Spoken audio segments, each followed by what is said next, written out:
So today we begin the unit 4 of natural products. Here we will mainly discuss the secondary metabolites, that is alkaloids, terpenoids, steroids, polyketides and fatty acids.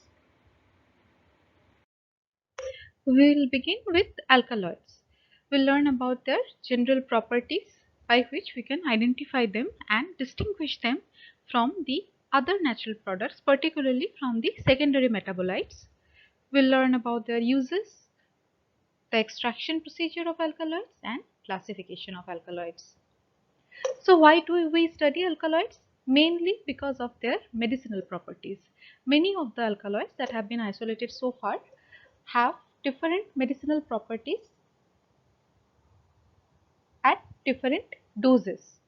For example, the alkaloid quinine or quinine, that is isolated from the bark of the cinchona tree, is a well-known anti-malarial agent.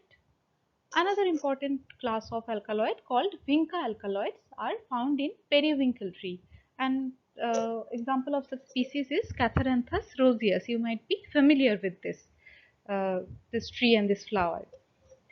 So those vinca alkaloids show anti-cancer activity and they are used in chemotherapy. Another important aspect of alkaloids is their poisonous nature.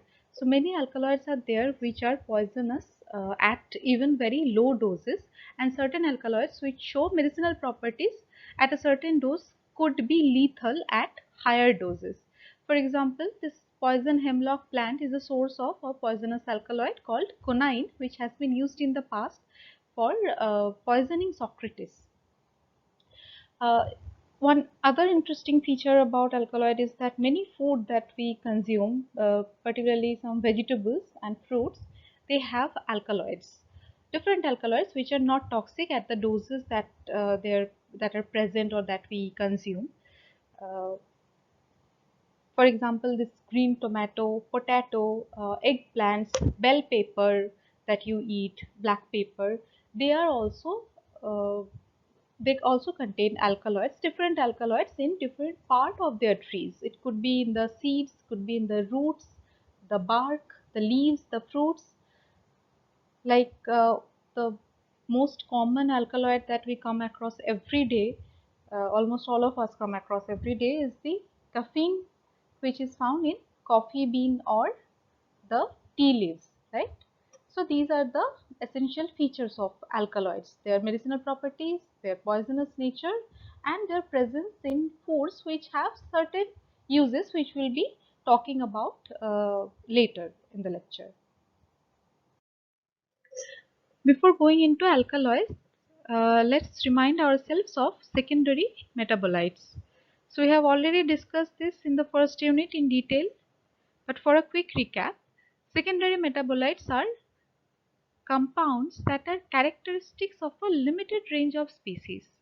They are not common to all the species that are found in nature, unlike primary metabolites, right? And they usually exert their biological effect on other organisms rather than the organisms that produce them. So alkaloids are a class of secondary metabolites. Now the branch of alkaloid chemistry originated when Friedrich Saturner, he was a German pharmacist, when he discovered morphine for the first time from the plant opium poppy. So this is a seed of opium poppy.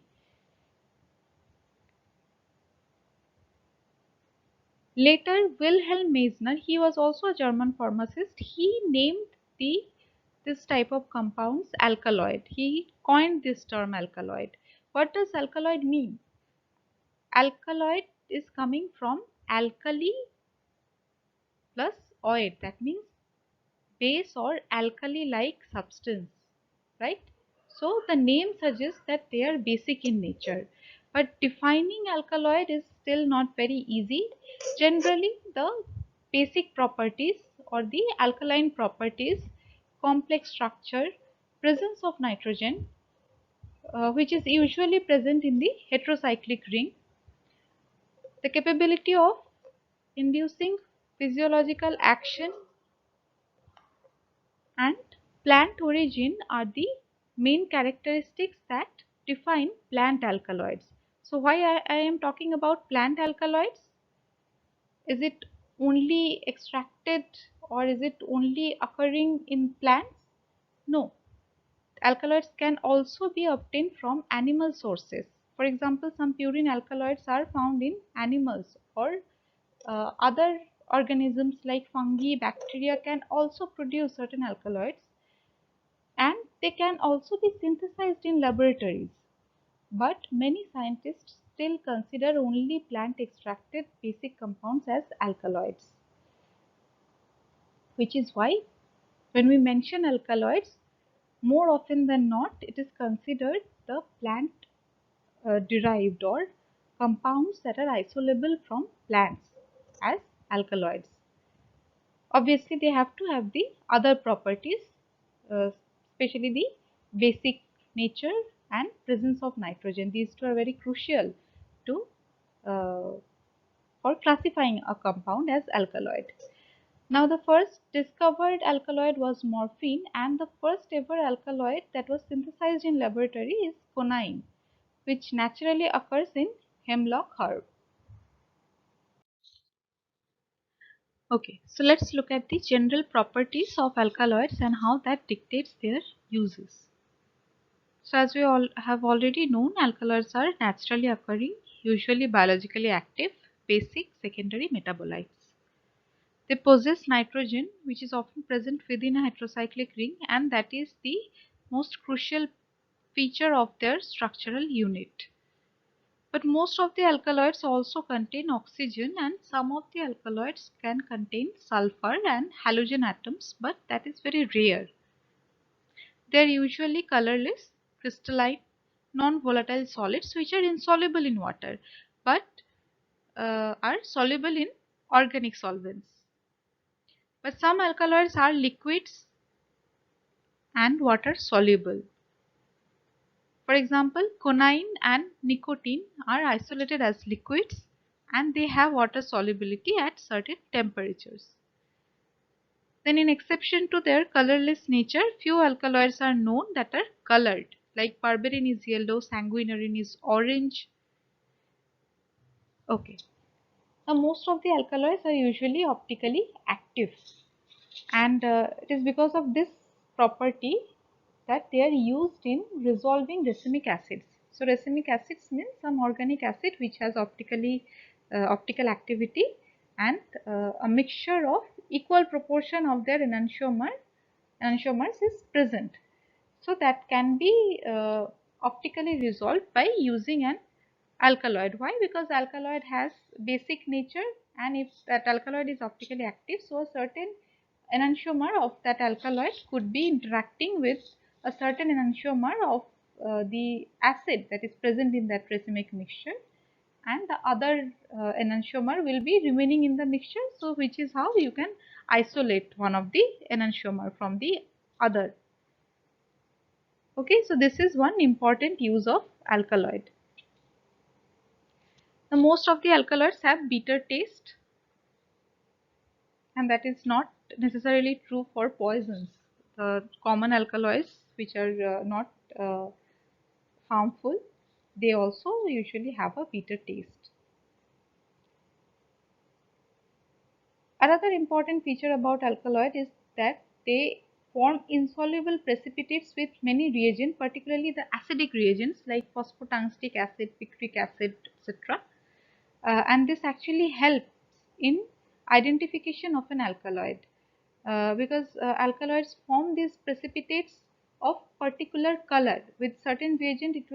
If a compound is alkaloid with certain reagent, it will form a certain colored precipitate, and the precipitate may have certain particular crystalline shape. So from that also you can identify whether a compound is alkaloid. Some of the tests that are common for alkaloids, we will not be discussing them in this course, but some of those tests are Mayer's test, Dragendorf test. Okay, you can look it up if you're interested. Now at low doses, alkaloids show strong biological effect, which is often medicinal effect, right? We have discussed this before. And at higher doses, even the medicinal alkaloids could be fatal. So this is true for a lot of things. The dose always matters. So there is a saying that the dose makes the poison, right? So that is extremely true for alkaloids. We have already discussed this. Many alkaloids have medicinal properties. Example, quinine, atropine. We'll discuss this in the coming slide. Uh, and many are powerful poisons like strychnine and quinine. So you might be familiar with strychnine if you have read the novels of Agatha Christie. She usually uses poisons as a murder weapon, and strychnine has been used quite often in her novels. Anyway, so as I mentioned that although many alkaloids are used in medicine, but they are dangerous. They could be dangerous for their physiological and psychological addictiveness. So you already know about, you probably know about heroin, which is an acetyl derivative of morphine. So this is one of the most abused alkaloid as drug, as narcotic drug. There are others like cocaine. Nicotine is a very common alkaloid that is used for addiction, right? So as we mentioned before that historically alkaloids have been known as poison, like quinine and strychnine. So this is the structure of quinine. This is the heterocyclic ring. Nitrogen is present as the heteroatom, and in the structure of strychnine, this is the heterocyclic ring. This is the structural unit, part of the structural unit of strychnine. This is, we'll discuss this later. This is a indole alkaloid. Okay. Now, in terms of their medicinal properties, they have been used and is still used in treating pain, fever, certain microbial infection. For example, morphine is an analgesic which is used to treat microbial infection. So this is the heterocyclic ring, right? This part. Okay.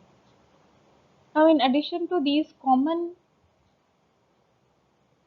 medicinal effect or medicinal uses, so to speak, some alkaloids also show anti-asthma like ephedrine, anti-cancer activity like I mentioned in the beginning of the lecture, that is the vinca alkaloids like vincristine, vinblastine. So they have uh, chemotherapeutic activity, which is why they are used as anti-cancer agents. And there are alkaloids like vincamine, which has vasodilatory effect. So these are some of the most prominent medicinal uses of alkaloids. Let's look at the examples. This is atropine. So this is the heterocyclic ring. So atropine used as a pupil dilator. We have mentioned quinine. Quinine is, this is the heterocyclic ring of uh, the structural unit of quinine, right? And caffeine, quinine we have already mentioned, it is used as an anti-malarial agent. Nowadays, the synthesized anti-malarial agent or quinine derivatives are more common uh, in medicine, but nevertheless, it has served its purpose for a long time. Caffeine is a central nervous system stimulant, right? So this is a purine alkaloids. If you look at the structure closely, you will find similarity with the purine bases of nucleic acids, right? Okay. So now let's come to the extraction of alkaloids. So the common extraction methods for natural products, we have discussed this in the first unit. I suggest you to revise that. Now for alkaloids, since they are basic in nature, so they are present as their salts with various plant acids. So plant acids means they are likely to be organic acids, acetic acid, oxalic acid, citric acid, like that. So the alkaloids are present as their salts, right?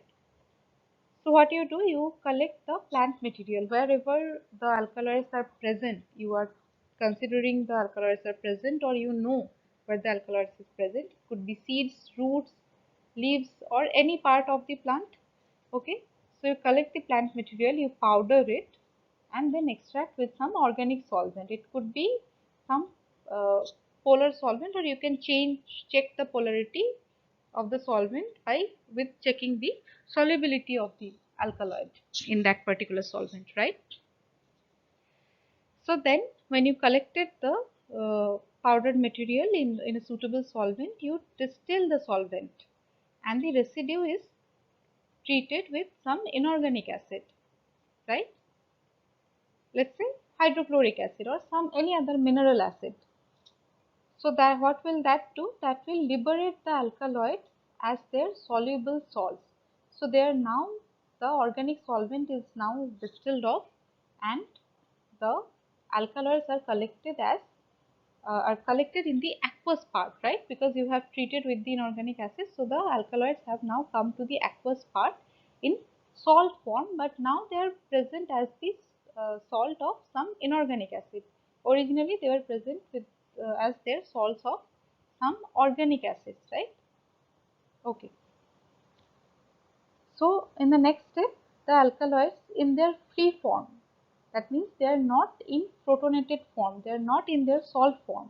So that will be liberated by adding some base, right? For example, you can add sodium carbonate in that aqueous extract, and then again extract with various organic solvents. It could be any organic solvent where the alkaloid in their free form is soluble. So you have to check that. Usually chloroform uh, or DCM, I mean dichloromethane is used.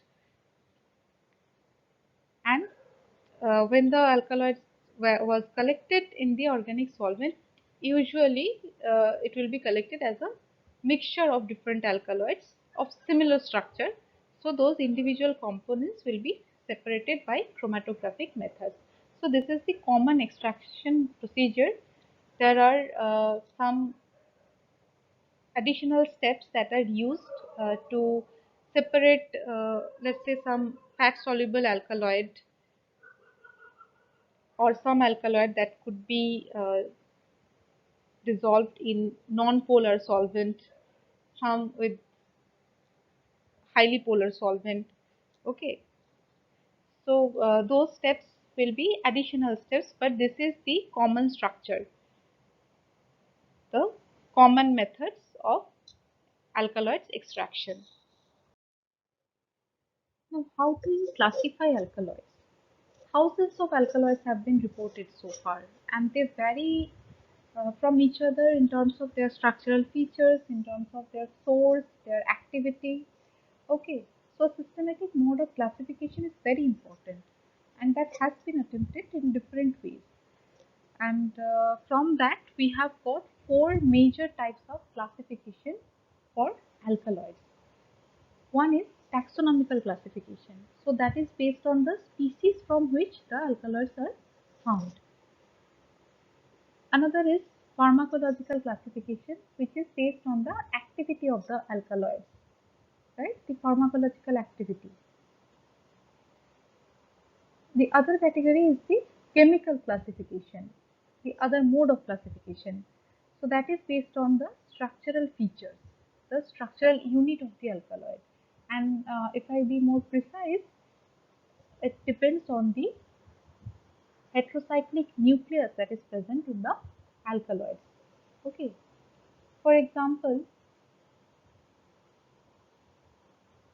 if a propane heterocyclic nucleus is present in a compound that shows that the other properties of alkaloids, it will be called or it will be classified as a propane alkaloid. If the alkaloid is having this pyrrolidine heterocyclic ring in their structure, it will be classified as pyrrolidine alkaloids. So the list goes on. Okay. The other classification is biosynthetic classification. So that is based on the primary metabolite or precursor from which the alkaloid is being synthesized in the species. So this is the natural synthetic procedure on which the classification is dependent. Now you have already studied this biosynthetic classification we have talked about in the first unit. Okay, and in this unit we'll be talking about the chemical classification. Okay, now in the biosynthetic classification, this nitrogen, the presence of nitrogen is very important in case of alkaloid, right? So this nitrogen can come from amino acids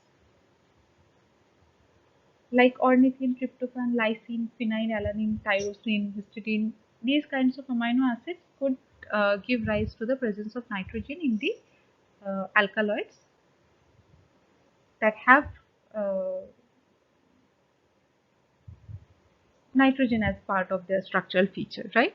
So depending on them, the alkaloids are classified in three major categories: true alkaloids, protoalkaloids, and pseudoalkaloids. So what are true alkaloids? You already know this, but I am giving a quick recap. So true alkaloids are biosynthesized from amino acid, and they possess basic nitrogen heterocycle. That means the nitrogen will be present in the heterocycle. The nitrogen will be the heteroatom in that cyclic structure. An example is conine. Okay. What are protoalkaloids? So they are also synthesized from amino acid, but they will not have nitrogen as part of the heterocycle. For example, the alkaloids, like ephedrine, they have nitrogen as part of their aliphatic chain, right? So this is ephedrine. So nitrogen is present. These are two different enantiomers of the alkaloid ephedrine. So nitrogen is present outside that ring. It is the part of the aliphatic chain. It is not present in the ring, right? It's not a heterocyclic ring, but nevertheless it is synthesized from an amino acid. Now what is pseudoalkaloid? So they are not synthesized from amino acid, but they will have nitrogen in the heterocyclic ring. So they will appear to be like true alkaloids if you don't know whether they are synthesized from amino acid or not. Like pinidine, it has nitrogen in its heterocycle, but it is not synthesized from an amino acid. Okay, it is synthesized from some other compound that is giving rise to the presence of nitrogen. Okay, so it will be difficult to identify whether an alkaloid is a true alkaloid or pseudo alkaloid until and unless you know the biosynthetic origin. Okay, but you can say whether an alkaloid is protoalkaloid or not looking at the structure, but then again you actually don't know whether uh, the alkaloid, whether the compound is alkaloid or not, whether it is synthesized from amino acid or not. Okay, so you should be having these information beforehand before you classify them into these categories. Okay.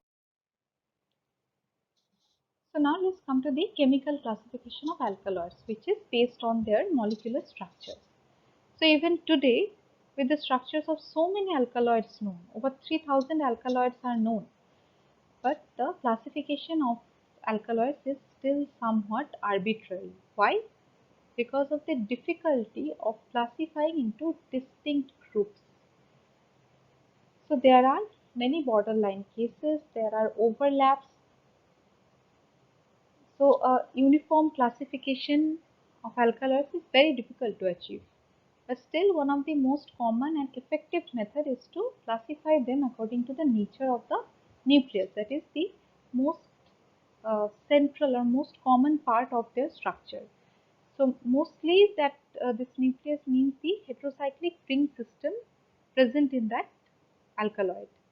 The most prominent classes according to this type of classification is given here. We'll look into the different structures in the coming slides.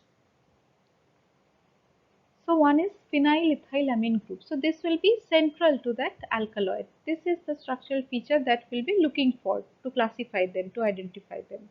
For example, ephedrine, mescaline, adrenaline, these have this phenylethylamine group as the nucleus of the structure. If the alkaloid has pyrrolidine ring, it will be called pyrrolidine group alkaloids. For example, hygrine is a pyrrolidine group alkaloid. Then pyridine group, piperidine group, Another is pyrrolidine pyridine group. So here you see two different types of heterocyclic ring system are present in one alkaloid. The next is quinoline group. Like the cinchona alkaloids we mentioned before, quinine. Quinine is a quinoline group of alkaloids. Isoquinoline alkaloids are some of the opium alkaloids like papaverine. This has isoquinoline ring in its structure. Phenanthrene group. So this is not exactly the heterocyclic ring we are talking about. This is uh, just the ring system, the hydrocarbon ring system. Like morphine, codeine, they have this phenanthrene group. Then indole group, quebrakamine, strychnine, they have indole group as their nucleus in their structure. Okay. Now other common classes are pyrrolizidines, tropanes. For example, atropine is a tropane alkaloid. Imidazole group alkaloids like pilocarpine. Then there are terpenoid and steroidal alkaloids as well. That means the alkaloid part is combined with some terpene system or some steroid. So you cannot identify them as uh, pure alkaloid or pure terpenoid, but they will be a mixture of these, right? And in terms of the nomenclature, there is actually no systematic nomenclature of alkaloids, none. Okay, only the trivial names are used. Sometimes that is dependent on the source of the alkaloids, or sometimes it is given by the discoverer, like morphine was given. Morphine name was given by the discoverer Saturner, uh, according to the god of dreams, Morpheus, Greek god of dreams. Okay, then papaverine or some other alkaloids or like nicotine, they are this name is given according to the sources from which they are found. For nicotine, Nicotiana tabacum, right? So like that, so trivial names are given, and the end is usually "-ine", which indicates a base. Okay. So as I mentioned, they usually indicate the source of the alkaloid. So the nomenclature is of alkaloids usually is indicated by the presence of "-ine" at the suffix or at the end, and the nomenclature often indicates the source of the alkaloid, where it is produced or where it is found. Okay. All right. Now, as I mentioned, that ethylamine group of alkaloids. So, what is the phenylethylamine group? So, this is the phenylethylamine PH, CH2, CH2, NH2, right? So, instead of hydrogen, these groups could be R. So, R could be hydrogen or some other uh, substituent, so to speak. But this structure will be present. This phenyl group, this carbon, and nitrogen will be present. Along with that, some other structure is possible, right? Some other substituent will be present. So this will be the common code. Pyrrolidine, for pyrrolidine, this is the structure, heterocyclic ring structure of pyrrolidine. This, right? So instead of this hydrogen, it could be having some other substituent, or it could have some substituent in the other carbon. Okay, but you will be able to identify this pyrrolidine ring at least. For piperidine also the same thing applies. This is the piperidine structure. So in the piperidine alkaloids, the hydrogen could be R, some other group, or the ring could be a part of some other multiple ring system, or these hydrogens, like this is a CH2 CH2, so these hydrogens could be replaced by some other substituent. So like that, but you will be able to identify the core, the nucleus. Like pyridine, it will have, you will be able to identify this. Now it may not be aromatic in the final alkaloid also. You may find that let's say some alkaloid is having some structure like this, where this double bond is not present. It is something like this. but still it will be more common to pyridine group rather than the pipyridine group. So you will name them as pyridine group alkaloids. Okay. Then as I mentioned before, that pyrrolidine pyridine group. So this is the pyridine group and this is the pyrrolidine group. So why it will be classified, an alkaloid will be classified as a combination of both, because there will be some connectivity between these two. Okay, these two, both of them will be prominent in the structure. Quinoline group. So this is the quinoline structure, right? The nitrogen is present at one position. Okay, now this one or multiple hydrogen could be replaced by some substituent, or this ring system could be part of some bigger ring system. Isoquinoline group, the nitrogen will be present at two position, right? So as compared to quinoline, the presence of nitrogen is different. Only the positioning of the nitrogen is different. Rest of the structure is same. Okay. Phenanthrene group. So this you can see. So in case of phenylethylamine and phenanthrene, you can see the nitrogen is not present in the heterocyclic ring. Here nitrogen is present outside. In case of phenanthrene group, nitrogen is not present at all. But nitrogen could be a part of the structure of that alkaloid in some other part of that structure, right? So the phenanthrene group will be present. Along with that, some ring structure can be present which can have the nitrogen. Another important class is the indole group, right? You are already familiar with this. The amino acid that has indole group is tryptophan, right? Okay. Now let's look at the example. So this is the phenylethylamine group we are talking about. So we mentioned ephedrine, mescaline, adrenaline or epinephrine. These are all phenylethylamine group alkaloids.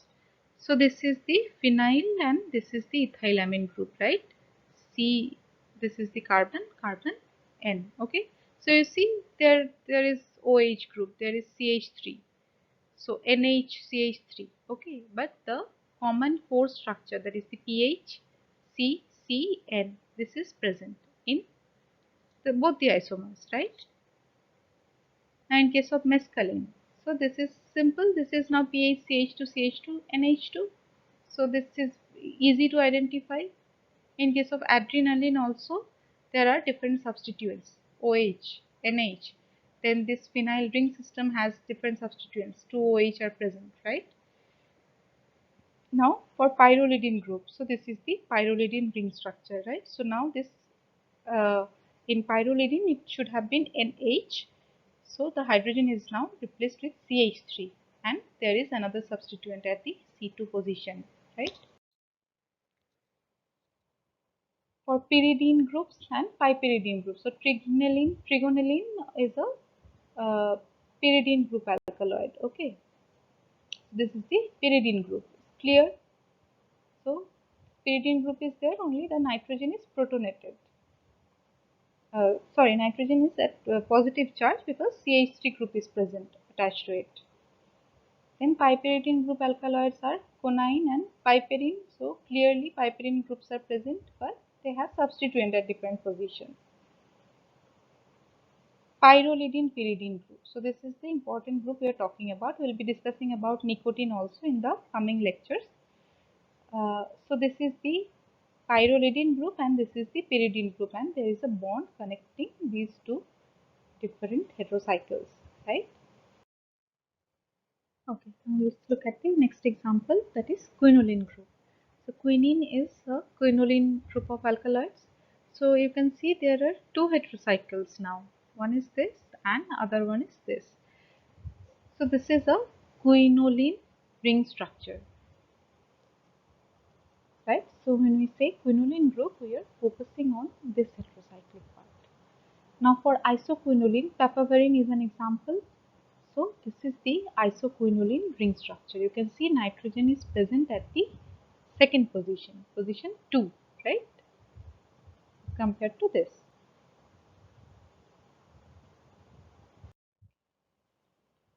Now let's look at the phenanthrene group. So morphine can be classified as a phenanthrene group alkaloid. How? So this is the phenanthrene group. See, the nitrogen is present as a part of heterocycle, but we are looking at the phenanthrene part. Okay, it can be classified as a different alkaloid like benzyl isoquinoline alkaloid, but it can also be classified as phenanthrene group alkaloid, right? So this is why we say that classification of alkaloid is not very uniform. So strychnine is an indole group alkaloid. This is the indole group, right? Okay. So we'll summarize this lecture. What we have studied, we learned about what are alkaloids, how have they been discovered, what are the species where they can be found, what are their general properties, how they can be identified, what are their uses, right? Their uses in the optical resolution of racemic acids, their uses in medicine as poisons. Another important uses I mentioned to I not mention actually is that for plants we mentioned what is of interest to us, but for plants many of the alkaloids that are present in different parts of the plants are actually there because of their insecticide properties. So they uh, deter the herbivorous animals from eating the plant. Okay, so and in some of the cases the alkaloids are present just as waste product of the plants.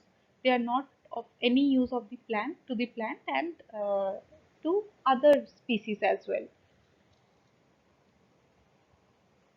Okay, so those are the uses that we talked about. Then we mentioned the extraction procedure, the common extraction procedure of alkaloids.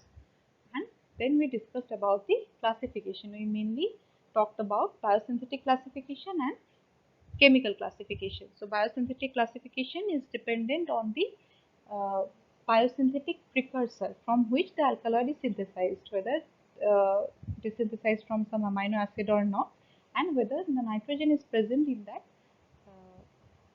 heterocyclic ring or it is present as an aliphatic part. Okay.